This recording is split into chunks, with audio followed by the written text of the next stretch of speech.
Pre, daghang dagat re. Kuha dito. Pag may shota ka, maganda dalhin dito. Pre, kailangan mabilis ka. Patay. Dito guys, may bato rito. Yan o. Bato. Maganda. Welcome to my vlog. So this video, dito kami sa Dolomite. Maganda pala. Daming tao. Tingnan mo. Dahil pala namamasyal dito. Malaki pala ito. Akala ko maliit lang. Ngayon pa lang namin napupuntahan. Ngayon ko lang rin napuntahan. Kasama kong kaibigan ko yan. Magawa din ng video. Ang ganda pala nito. Ngayon ko lang nakita. Ganda pala yung buhangin. O mag-uumpisa tayo dun sa dulo. Maglalakad tayo. Rock and roll. So, let's go! Kung nakikita nyo yung sunset view. Sunset down. Wow. May ulap pa siya. Palubog na yung araw. Ganitong oras talaga kami pumunta rito para kita yung ganda. At tanghali mainit. May mga barko sa unahan. May aeroplano pa guys. Oh. Doon pala ito sa dulo. Ang nakalagay, ayan, The Manila Bay before. So yan ang dati. Tapos ito na siya ngayon. Wow, gumanda na. Yan. So yan ay bato. Nakalagay sa gitna ng Dolomite.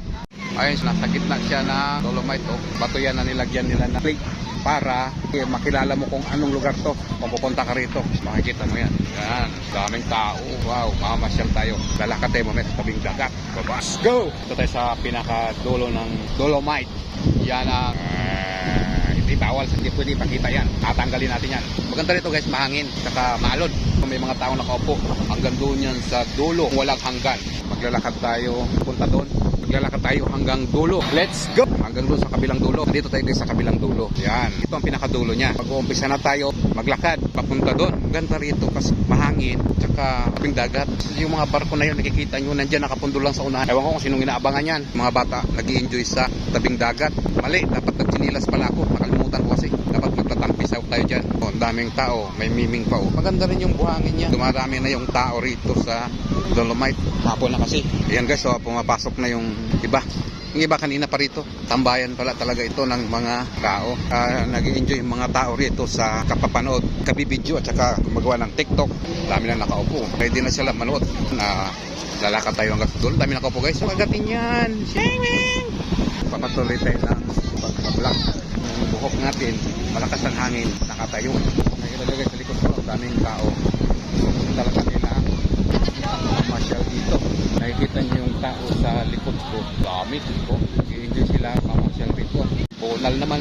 Ito na yung dulo. Hanggang dito lang muna tayo. Hindi pa nila nalilinis lahat. Iwak pa kumutang ito guys. Napagkat nila tinatapon ng dumi nila sa dagat. Itong lugar nito dati dagat yan. Hindi na ng artificial Dolomite. Kaya naging ganito. Ang haba pala hanggang doon sa kabila. Hanggang doon.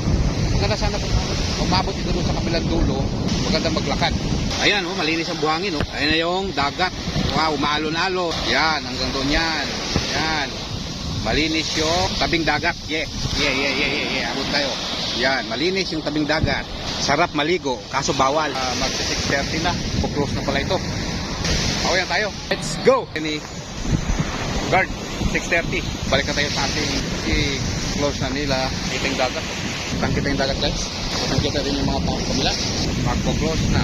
Tinagal-tagal dito na ginawa guys. Ngayon lang tayo nakapunta rito. Nakatakas. Nakapunta rito sa Dolomite Beach. Yan.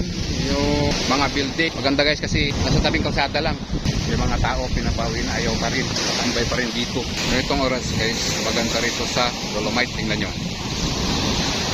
Ganda ng tanawin, hindi na mainit, kita na yung ilaw, kita na yung mga tao, kasara na, balik daw bukas. Yung guardia guys, tumatawag na kasi hanggang 6:30 lang pala ito. Pupupas na ito, bukas ng umaga, 6 o'clock. Nakaupo sila. Kaibigan ko yun ah. Bye-bye! Kaya pa rin, kahit isa na nyo yan.